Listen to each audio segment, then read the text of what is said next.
नमस्कार दोस्तों, fact gain के चैनल में आपका स्वागत है। दोस्तों, साल 2020 में मैकलिन नाम की औरत के पास एक डॉल मिली। उसके उस डॉल में चौंकाने वाली बात ये थी कि उसमें आंखें और दिल असली थे और वो डॉल प्लास्टिक से नहीं बल्कि इंसानी खाल से बनी थी। और हाँ, उसके पास सिर्फ यही नहीं बल्कि ऐसे कई सारे डॉल्स पाई गई। इसमें सबसे बड़ा सवाल ये उठता है कि वो औरत ह्यूमन बॉडी पार्ट्स लाती कहाँ से थी। दोस्तों, डॉक्टर्स जिन्हें हम भगवान मानते हैं, लेकिन अगर मैं आपसे कहूं कि वही डॉक्टर हमारी जान के पीछे हाथ धोकर पड़े हों और इलाज के दौरान हमारे बॉडी पार्ट्स निकाल कर ऐसे लोगों को करोड़ों रुपए में बेच दे, तो आखिर ऐसे डॉक्टर से इलाज कौन करवाना चाहेगा, जिसमें हमें यही नहीं पता कि उसकी इलाज से हम जिंदा बचेंगे या नहीं।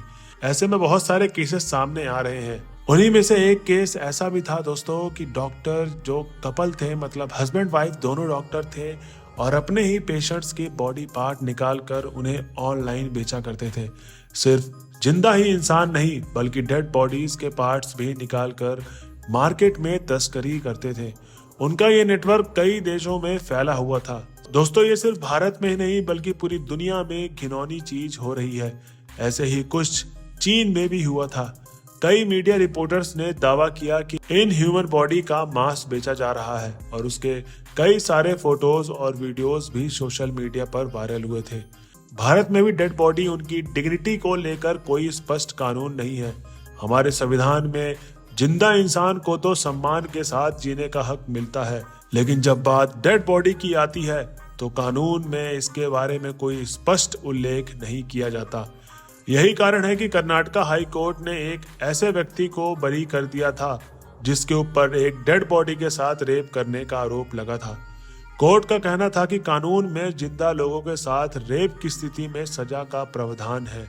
डेड बॉडीज के लिए कोई कानून नहीं है, चाहे उसके साथ कोई भी कुछ भी करे। अब बात करते हैं हॉस्पिटल के स्कैम की।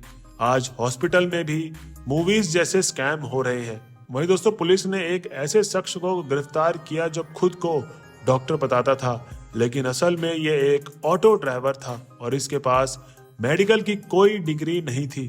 ये अपने पेशेंट्स को दवाई के नाम पर मल्टीविटामिन्स देता था।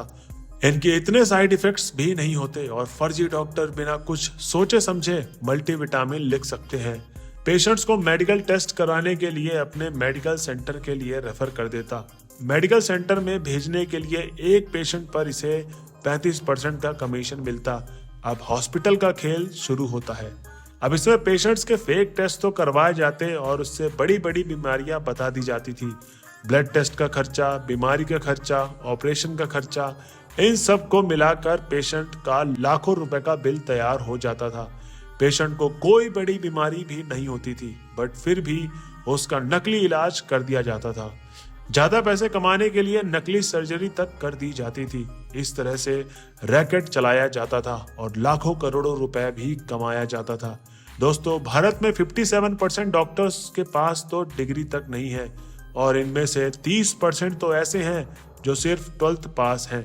भारत के हॉस्पिटल में एक पेशेंट का बिल इतना ज्यादा आता है कि सिर्फ 40% लोग ही इसका पूरा खर्चा निकाल पाते हैं। बाकी बचे लोग तो बिल को चुकाने के लिए उधार के नीचे दबे रहते हैं और इनमें से 10% लोग तो अपनी बीमारी और कर्ज से हार कर अपनी जान दे देते हैं। अब इसमें होता क्या है कि फर्जी ऑपरेशन बोलकर डॉक्टर आपसे कहेगा कि आपको इमीडिएटली ऑपरेशन की जरूरत है, बट आप रियलिटी में एकदम ठीक रहेंगे। लेकिन अगर आपने ऑपरेशन के लिए मना कर दिया तो डॉक्टर आपको कहेगा कि हमें आपका एक छोटा सा टेस्ट और कराना होगा और डॉक्टर कहेगा कि इसमें ये पता चलेगा कि आपको ट्यूमर तो नहीं है।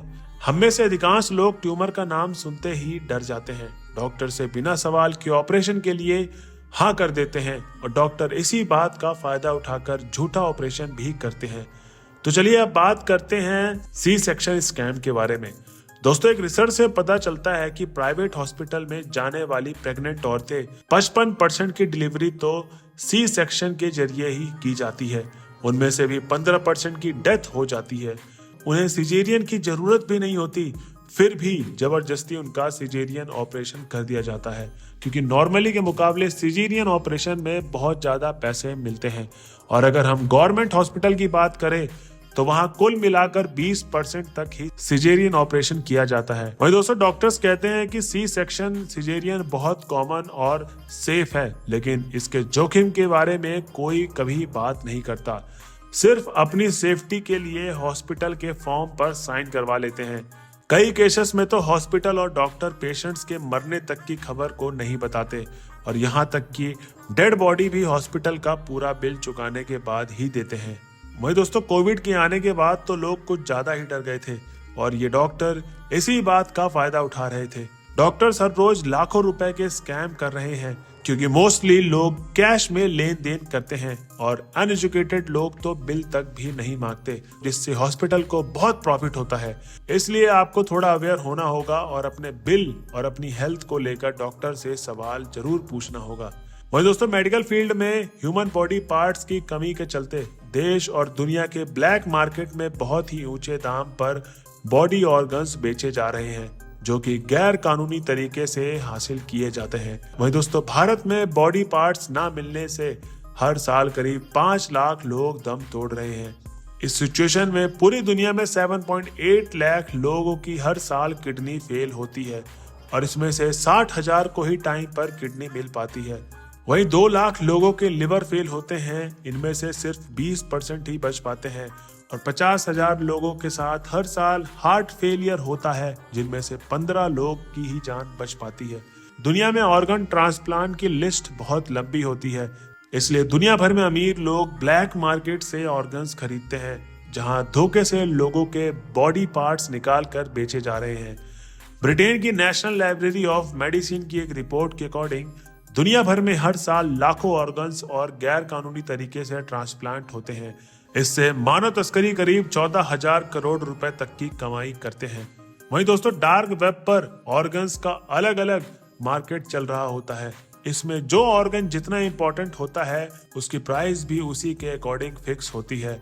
वहीं दोस्तों WHO के रिपोर्ट के अकॉर्डिंग हर मिनट एक ऑर्गन की तस्करी होती है। कई केसेस में स्मगलर डॉक्टर्स बनकर पेशेंट्स को बहला फुसलाकर या फिर डरा धमकाकर ऑपरेशन के लिए मना लेते हैं और धोखे से उनके बॉडी ऑर्गन्स बेच देते हैं। वहीं दोस्तों भारत में कई लोगों ने पैसे के लिए अपने बॉडी ऑर्गन बेचे हैं। बॉडी ऑर्गन बेचने में महिलाओं की लिस्ट सबसे ऊपर है। ज्यादातर लोग अपना कर्ज चुकाने के लिए, इलाज कराने के लिए, बच्चों की पढ़ाई या फिर शादी के लिए अपनी बॉडी के ऑर्गन्स बेचते हैं और कई केसेस में तो पति अपने पत्नी की ऑर्गन्स बेचकर शराब तक पी जाते हैं। और हाँ, मैं सभी डॉक्टर्स को ब्लेम नहीं कर रहा हूँ। कुछ डॉक्टर ऐसे भी हैं जो सच में भगवान का रूप हैं और हमारी जान बचाने के लिए वो अपनी जी जान लगा देते हैं। वहीं दोस्तों कुछ डॉक्टर ने तो 1 रुपए, 5 रुपए, यहाँ तक 10 रुपए तक फीस लेकर इलाज करते हैं। ये डॉक्टर्स बड़े बड़े हॉस्पिटल में पैसा कमाने की बजाय गरीब और जरूरतमंद की हेल्प करते हैं। उन्हें ये फर्क नहीं पड़ता कि पेशेंट कौन है, कितना कमाते हैं, वो अपने डॉक्टर होने का फर्ज अदा करते हैं, जिसका एग्जाम्पल हमको कोविड के टाइम पर देखने को मिला। डॉक्टर्स ने अपने पेशेंट्स की जान बचाने के लिए अपनी जान को दांव पर लगा दिया था। तो दोस्तों आज की वीडियो कैसी थी प्लीज हमें कमेंट बॉक्स में बताएं। अगर वीडियो अच्छी लगी हो तो हमारे चैनल को लाइक, शेयर, सब्सक्राइब करना ना भूलें। ऐसे ही हमारे चैनल पे इंटरेस्टिंग वीडियो आती रहेगी। बने रहे हमारे चैनल में। जब तक के लिए जय हिंद दोस्तों।